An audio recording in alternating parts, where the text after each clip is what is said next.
ಗ್ರಂಥಾಂತರಂಗದಲ್ಲಿ doctor KS. Narayanachar ಇವರ ಮಹಾಭಾರತ ರೋಚಕ ಕಥಾಮಾಲಿಕೆ ಒಂದು, ಶ್ರೀ ಮಹಾಭಾರತ ಪಾತ್ರ ಪ್ರಪಂಚ ಹೊಸ ಸೇರ್ಪಡೆಗಳೊಂದಿಗೆ 8ನೆಯ ಅಧ್ಯಾಯ ಕರ್ಣನ ಪಾತ್ರ ಪ್ರಪಂಚದಲ್ಲಿ 2ನೆಯ ಭಾಗ. ಕರ್ಣನಿಗೆ ಕ್ಷತ್ರಿಯ ವೃತ್ತಿ ಬೇಕಾದುದು ಮಹತ್ವಾಕಾಂಕ್ಷೆಯ ದೆಸೆಯಿಂದ. ಅದಕ್ಕೆ ಅಡ್ಡವಾದ ಬ್ರಾಹ್ಮಣ್ಯದ ದ್ವೇಷ ಅವನಿಗೆ ಸಹಜವಾಗಿ ಬಂದಿತು.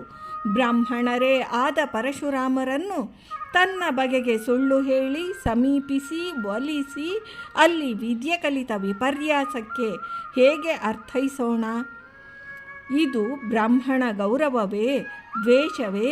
ಸುಳ್ಳಾದರೂ ಹೇಳಿ ವಿದ್ಯೆ ಕಲಿಯುವ ಯತ್ನ ಮಾಡಿದ ಇವನು ಪ್ರಾಮಾಣಿಕನಲ್ಲವೆಂಬುದು ಅಲ್ಲೇ ಅಂದೇ ಸಿದ್ಧವಾಯಿತು.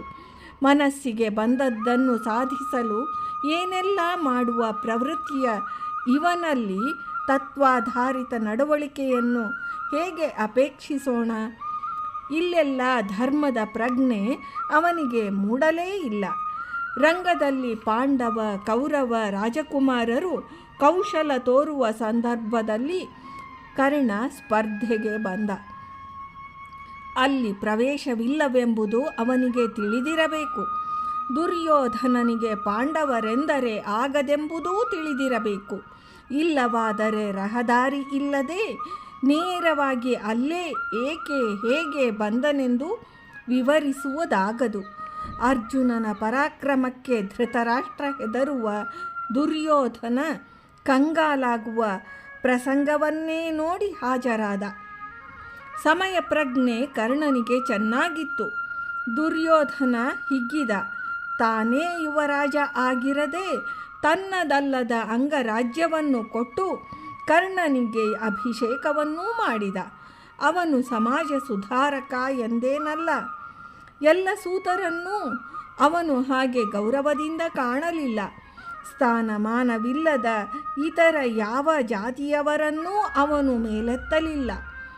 ಶೂದ್ರನಾದ ವಿದುರನನ್ನೂ, ಕ್ಷತ್ರಿಯನಾದ ಭೀಷ್ಮನನ್ನೂ, ಬ್ರಾಹ್ಮಣನಾದ ದ್ರೋಣನನ್ನೂ ಅವನು ಸಮಾನ ಅಗೌರವದಿಂದಲೇ ನೋಡಿದ.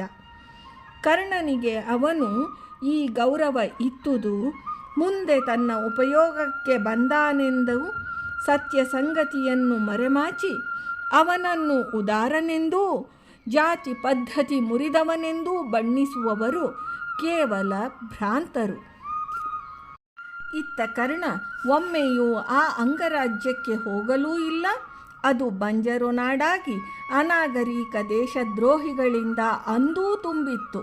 ಬೇಡದ ರಾಜ್ಯವನ್ನು ಹೀಗೆ ದಾನ ಮಾಡಿದವನು, ಬೇಕಾದ ಪದವಿಯನ್ನು ಹೀಗೆ ಗಿಟ್ಟಿಸಿಕೊಂಡವನು ಇಬ್ಬರೂ ಇದರಿಂದ ಮುಂದೆ ಉದ್ಧಾರವಾಗಲಿಲ್ಲ. ಗುರು ಶಾಪಗ್ರಸ್ತನಾದ ಇವನು ನನಗೆ ಒದಗಲಾರನೆಂಬುದು ಅಂದೇ ತಿಳಿದಿದ್ದರೆ ದುರ್ಯೋಧನ ಹೀಗೆ ಗೌರವಿಸುತ್ತಿದ್ದನೇ ಎಂಬುದು ವಿಚಾರಣೀಯ. ಅದು ಸೌಕರ್ಯಕ್ಕಾದ ಸಖ್ಯ, ಸಮಯ ಸಾಧಕರಿಬ್ಬರ ಸಮಯೋಚಿತ ಪ್ರಜ್ಞೆಗಳ ವಿವಾಹ ಎಂದರೂ ಸರಿ. ಕರ್ಣನ ನನ್ನಿಯ ಬಗೆಗೆ ಬಹಳ ಜನ ಬಾಯಿ ಹಿಡಿತವಿಲ್ಲದೆ ಮಾತನ್ನಾಡುವುದುಂಟು. ಕರ್ಣನ ಆ ನನ್ನಿ ಕುನ್ನಿಯಂತಹ ದುರ್ಯೋಧನನ ಬಗೆಗೆ ಏರ್ಪಟ್ಟದ್ದು ಧರ್ಮ ಪ್ರಜ್ಞೆಯಿಂದಲೇ ಎಂಬುದಕ್ಕೆ ಎಲ್ಲರೂ ಉತ್ತರಿಸಬೇಕಾದ ಅವಶ್ಯಕತೆ ಇದೆ. ದುಷ್ಟನಿಗೆ ತೋರುವ ನನ್ನಿ ಮೌಲ್ಯವಾಗಲಾರದು. ಇಲ್ಲಿ ಕರ್ಣ ಸ್ವಂತ ವಿಚಾರ ಬಳಸಲಿಲ್ಲ. ಬೇಕೆಂದೇ ಅದನ್ನು ಬಲಿ ಕೊಟ್ಟನೆಂದರೆ ತಪ್ಪೇನು? ವಿನಾಕಾರಣ ಪಾಂಡವರನ್ನು ಅಂದಿನಿಂದಲೇ ದ್ವೇಷಿಸಲಾರಂಭಿಸಿದ ಕರ್ಣನ ದುರಂತ ಬೀಜ ಇಲ್ಲಿದೆ, ಸಜ್ಜನ ದ್ವೇಷ. ಅವಿಚಾರಿತವಾಗಿ ಅವನಲ್ಲಿ ಹೊಕ್ಕದ್ದು ಇದು. ದುರ್ಯೋಧನನ ಒಂದೊಂದು ತಪ್ಪನ್ನೂ ಸಮರ್ಥಿಸಿ ಹೊರಟ. ಅವನ ಶತ್ರುಗಳ ಹಿಂಸೆಯಲ್ಲಿ ಸಂತಸ ಪಡುವ ಬರ್ಬರ ಪ್ರವೃತ್ತಿಯನ್ನೂ ಬೆಳೆಸಿಕೊಂಡ. ಇದರಿಂದೇನು ಸಾಧನೆಯಾಯಿತು? ಪಾಂಡವ ಕೌರವರ ಜಗಳವನ್ನು ತಡೆಗಟ್ಟುವ ವಿಚಾರ ಅವನಿಗೆಂದೂ ತಲೆಗೇ ಹೋಗಲಿಲ್ಲ. ಯಾವ ಮುತ್ಸದ್ದಿತನವೂ ಇದಕ್ಕೆ ಅವನಲ್ಲಿರಲಿಲ್ಲ.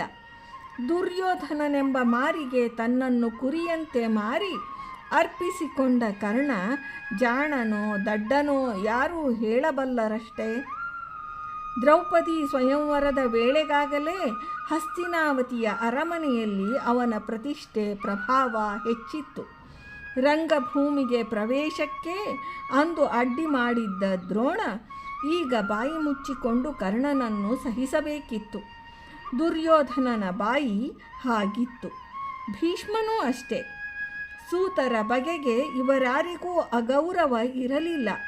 ವಿದುರನನ್ನು ಮಹಾತ್ಮನೆಂದು ಗೌರವಿಸಿದ ಇವರಿಗೆ ಗುಣವಿದ್ದ ಸೂತನನ್ನೂ ಗೌರವಿಸುವುದು ಅಶಕ್ಯವಿರಲಿಲ್ಲ.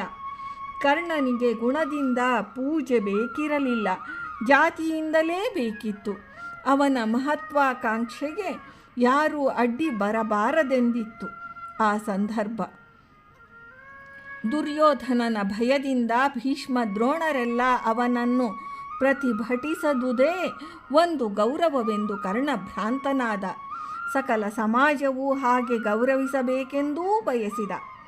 ದೃಪದ ಇದಕ್ಕೆ ಸೊಪ್ಪು ಹಾಕಲಿಲ್ಲ. ದ್ರೌಪದಿ ಪ್ರಕಟವಾಗಿಯೇ ಇವನನ್ನು ಸೂತಪುತ್ರನೆಂದು ನಿರಾಕರಿಸಿದಳು. ಕರ್ಣ ಕ್ಷಮಿಸಲಿಲ್ಲ. ಅವನಲ್ಲಿ ಕ್ಷಮಾಗುಣ ಇರಲಿಲ್ಲವೆನ್ನುವುದಕ್ಕೆ ಇದು ಪ್ರಸಿದ್ಧ ಉದಾಹರಣೆ.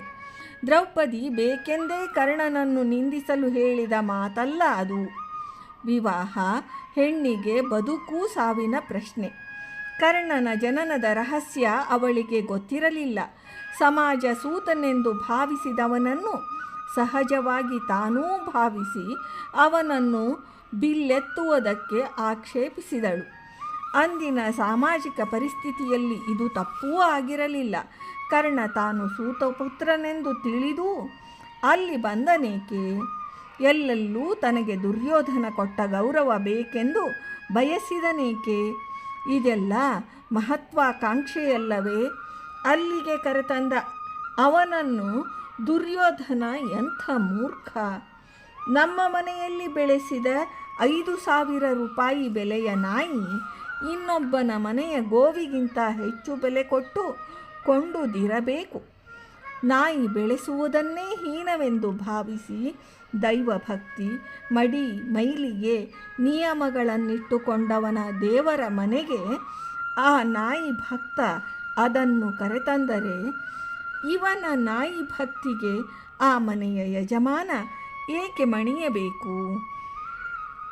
ಅವರವರ ಪದ್ಧತಿ, ವಾಡಿಕೆ, ನಿಯಮ ಅವರವರಿಗೆ ಎಂಬ ಮರ್ಯಾದೆಯನ್ನು ಕರ್ಣ ಇಲ್ಲಿ ಗೌರವಿಸಲಿಲ್ಲ.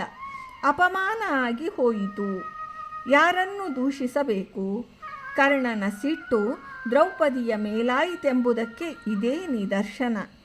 ಪಾಂಡವರನ್ನು ಅರಗಿನ ಮನೆಯಲ್ಲಿ ಸುಟ್ಟು ಸಾಯಿಸುವ ವಿಚಾರಕ್ಕೆ ಇವನ ಅನುಮತಿ ಪ್ರೋತ್ಸಾಹ ದೊರೆತ ಮೇಲೆಯೇ ದುರ್ಯೋಧನ ಪ್ರವರ್ತಿಸಿದ. ಕರ್ಣನ ಧಾರ್ಮಿಕ ಪ್ರಜ್ಞೆ ಇದನ್ನು ತಪ್ಪೆಂದು ಅವನಿಗೆ ಹೇಳಲಿಲ್ಲ. ಆ ಧಾರ್ಮಿಕ ಪ್ರಜ್ಞೆ ಯುದ್ಧ ಭೂಮಿಯಲ್ಲಿ ತಾನು ಸಾಯುವುದರಲ್ಲಿದ್ದಾಗ ಮಾತ್ರ ದಿಢೀರನೆ ಅವನಿಗೆ ಬಂದುಬಿಟ್ಟಿತು. ದ್ರೌಪದಿಯನ್ನು ಸೂಳೆಯೆಂದು, ಪಾಂಡವರನ್ನು ದನಗಳೆಂದು, ಹಡೆದ ತಾಯಿ ಗೋವನ್ನೇ ಕೊಡುವ ಎತ್ತಿನ ಸ್ವಭಾವದವರೆಂಬ ಕೆಟ್ಟ ಅರ್ಥದಲ್ಲಿ ಬಣ್ಣಿಸುವಾಗಲೂ ಅವನಿಗೆ ಧಾರ್ಮಿಕ ಪ್ರಜ್ಞೆ ಇರಲಿಲ್ಲ. ದ್ರೌಪದಿಯನ್ನು ಬೆತ್ತಲೆ ಮಾಡಿ ನಿಲ್ಲಿಸಬೇಕೆಂಬ ಸೂಚನೆಯನ್ನು ಅವನೇ ಮೊದಲು ನೀಡಿದಾಗಲೂ ಆ ಪ್ರಜ್ಞೆ ಉದಿಸಲಿಲ್ಲ. ನಿನ್ನ ಗಂಡಂದಿರನ್ನು ಬಿಟ್ಟು ದುರ್ಯೋಧನನ ಕೈ ಹಿಡಿ, ನಿನ್ನ ಪರಿಭವ ತಪ್ಪುತ್ತದೆ ಎಂದಾಗಲೂ ಆ ಧಾರ್ಮಿಕ ಪ್ರಜ್ಞೆ ಬರಲಿಲ್ಲ.